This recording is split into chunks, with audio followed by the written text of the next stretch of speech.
Bezrat Hashem, dans le cours d'aujourd'hui, nous parlerons du mois de Av.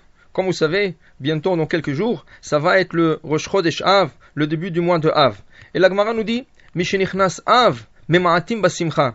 Dès que le mois de Av rentre, on diminue l'allégresse, on diminue la simcha, la joie.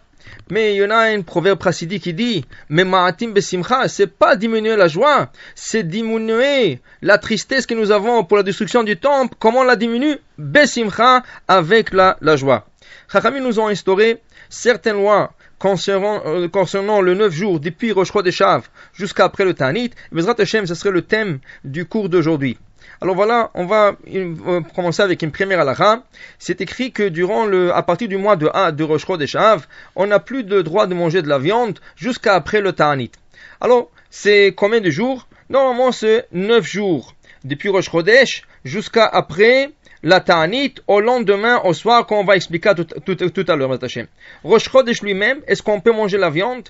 Alors il y en a qui disent Rosh Chodesh est un jour de joie, on n'a pas le droit de montrer des signes de tristesse Rosh Chodesh, c'est pour ça qu'il y a beaucoup qui mangent de la viande du jour de Rosh Chodesh, comme le Rav Frida aussi, il a dit que la coutume était de manger la viande le jour de Rosh Chodesh. Surtout, si Rosh Chodesh tombe un Shabbat, c'est sûr qu'on ne va pas s'abstenir de la viande, au contraire, à l'honneur du Shabbat et Rosh Chodesh, on va manger de la viande.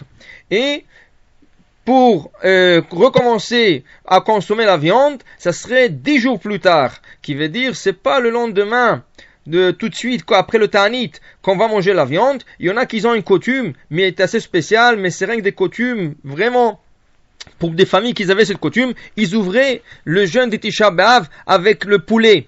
Pourquoi le poulet et pas de la viande? Parce qu'on ne servait pas le poulet sur l'autel. Il n'y avait jamais de la volaille comme le poulet ou autre chose. Il y avait de la caille, il y avait le tourterelle, mais pas le poulet. On ne servait jamais, on n'égorgeait jamais de poulet pour le Beth Amikdash. C'est pour ça qu'il ouvre le jeûne avec du poulet. Mais c'est pas la coutume répandue. La coutume la plus répandue, c'est de ne pas manger de la viande le soir après le jeûne de Tisha B'Av tout de suite. Et selon le Shulchan Aruch, pour le Séfarad, on ne le mangera pas jusqu'au lendemain au soir. Pourquoi?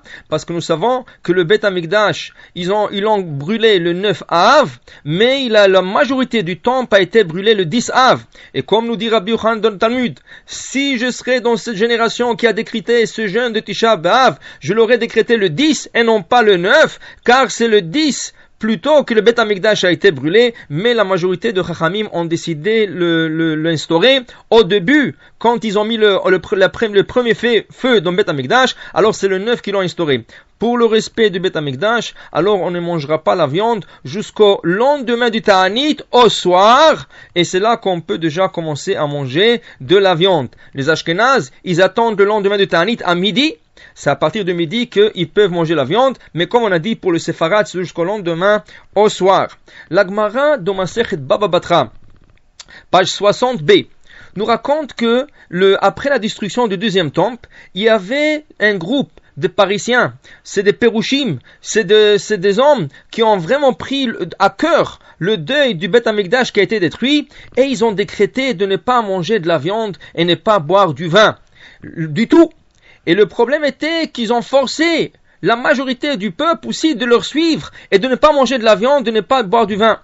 Il était difficile à cette époque de ne pas manger de la viande et ne pas boire le vin, car la viande c'était tout ce qu'il y avait à manger, et le vin il n'y avait pas d'eau. Il n'y avait pas d'eau comme aujourd'hui, alors le vin c'était la boisson principale. Alors là, la génération était un peu dérangée par ces pharisiens et ils ne savaient pas quoi faire. La Gemara nous dit qu'il y avait un rabbin qui s'est mis pour tout l'âme Israël. Il s'appelait Rabbi Yoshua. Et il est parti parler aux Parisiens et leur dire, écoutez, qu'est-ce que vous faites? Pourquoi vous ne mangez pas de la viande et pourquoi vous interdisez le vin? Alors ils lui ont dit, comment l'autel où on sacrifiait des sacrifices pour Akadosh Baruch Hu est détruit, est vide, et notre table sera remplie avec de la viande?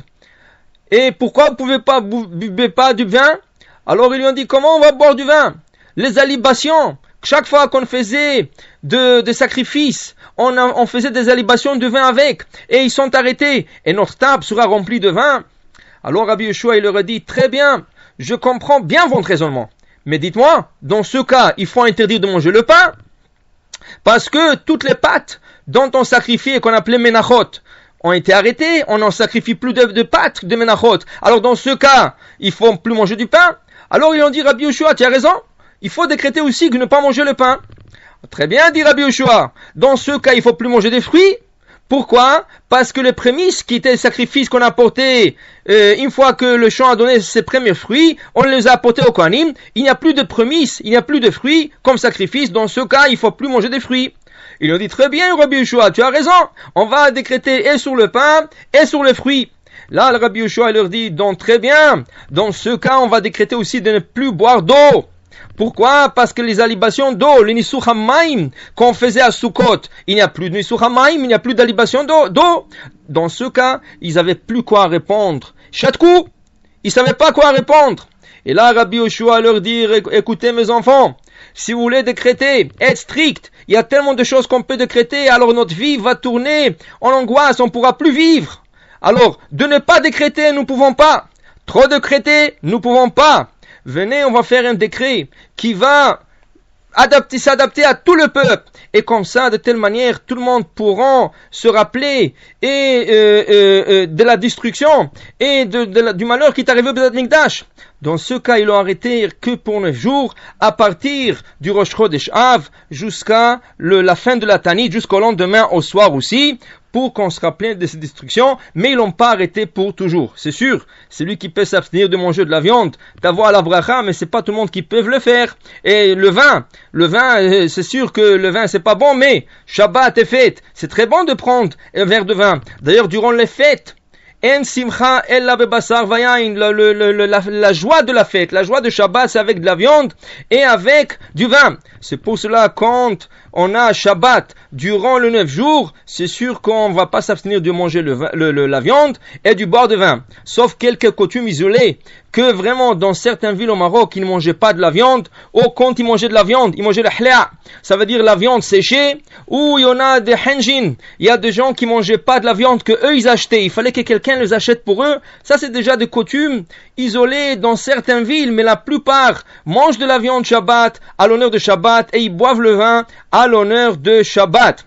Maintenant, quand on mange de la viande Shabbat, il faut cuisiner, il faut que la madame cuisine exactement, c'est difficile, mais plus ou moins la quantité requise que pour le Shabbat et pas faire plus comme on a tendance de faire pour qu'il reste un peu pour la semaine, parce que après normalement on ne pourra pas manger cette viande, mais la viande qui reste du repas de Shabbat pourra être consommée le Motzei Shabbat. Pour ne pas la jeter, on peut la congeler, mais pourquoi pas faire une autre mitzvah? Vous avez la mitzvah de Seuda Revit, le 4e repas qui accompagne la sortie de Shabbat, le repas qui a été instauré par notre roi bien-aimé David Amelech, Neim Zimerot Israël, qui a instauré Seuda Revit, et cette Seuda il a instauré pourquoi? Parce que il savait qu'il doit quitter ce monde un jour de Shabbat.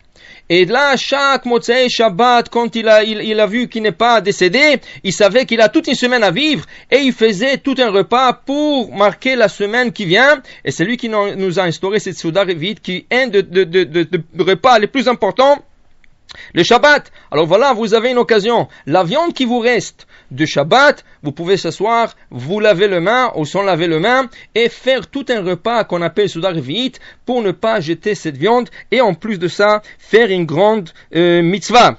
Maintenant, le Shabbat, ce Shabbat, il va être aussi Shabbat Rosh Chodesh.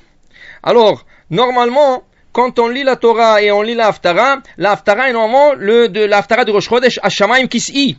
Mais quand c'est Shabbat et Rosh Chodesh, et durant 3 semaines, à partir du Yud-Zayin Betamuz jusqu'à la Ta'anit, il y a 3 Shabbats qu'on appelle le Shabbat Ben HaMetzarim, il y a 3 Haftarot spéciales. Dans ce cas, le Shabbat de Rosh Chodesh, on ne lira pas l'Haftara Hashamayim Kis'i, on lira plutôt l'Haftara de Shim'u Devar Hashem, qui est l'Haftara de 3 semaines. Mais à la fin de la Haftara, on intercalera le premier et le dernier verset de Hashamayim Kis'i pour montrer que aussi c'est le jour de Rosh Chodesh.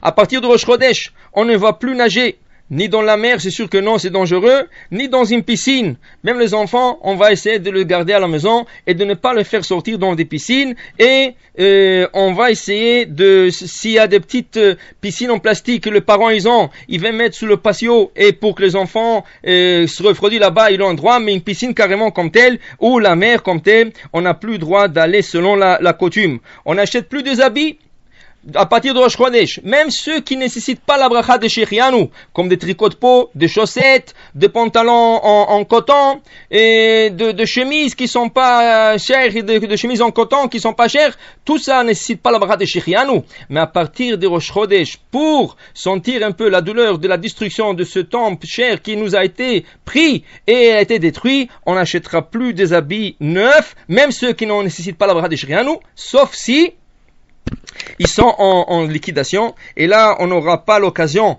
de les acheter après ça va beaucoup plus cher. On peut les acheter mais le garder pour le porter jusqu'après le ta'anit de Tisha B'Av. Maintenant, Shabbat, il n'y a pas deuil, Shabbat, il n'y a pas de tristesse. Alors à table de Shabbat on peut chanter, et il faut chanter pour honorer le repas de Shabbat. À la synagogue, pour le piyutim, on peut chanter comme toujours, sauf le Shabbat Chazon, le Shabbat le dernier Shabbat, avant le Ta'anit, il y en a qui ont coutume de moins chanter, faire la prière, mais un peu plus rapide, ça va, mais Shabbat, il n'y a pas de deuil. La plus grande chose, c'est pour se renforcer dans les tfilot, surtout en semaine, quand on fait notre Amida, et on arrive à la bracha, Vetivne Yerushalayim, Ira Kodesh, Bimera Be'amenu, qu'Hashem construit nous Jérusalem, la ville sainte, vite en nos jours. La ville sainte, pourquoi? Parce qu'on voit, quand on va au Jérusalem, qui c'est qui veut pas aller au Jérusalem? Vous allez en Israël et vous n'allez pas au Kotel, c'est comme si vous étiez pas en Israël. Israël, il faut absolument prendre une journée d'aller au Kotel. Le dernier mur qui est resté du Beth Amikdash, ce dernier mur qui est resté pour témoignage que l'Ozaza Shrina Israël, que la Shrina, la présence divine n'a pas quitté le peuple d'Israël. C'est là-bas qu'Akadosh Baruch Hu concentre sa présence divine. C'est écrit que rien que dans un endroit, dans une de briques, sur le mur du monument, le kotel, Akadosh Baruch Hu se présente. Où est-ce qu'il est? On ne sait pas. Rien que des grands tzadikim savent exactement où est-ce qu'Akadosh Baruch Hu concentre sa présence divine. C'est pour ça, quand vous allez au kotel, ne priez jamais au même endroit. Si vous avez l'occasion de le faire plusieurs jours, d'aller faire la prière, priez un jour dans un endroit, l'autre jour dans un autre, et peut-être vous allez trouver la pierre sur laquelle Akadosh Baruch Hu concentre sa présence divine, et là vous êtes assuré et garanti qu'Akadosh Baruch Hu écoutera vos prières et les exaucera, et nous espérons qu'Akadosh Baruch Hu nous construira le Beth Amikdash Bimera Be'amenu. Amen Kini Ratzon, et jusqu'à la prochaine fois, je vous souhaite Shabbat Shalom ou Mevorach.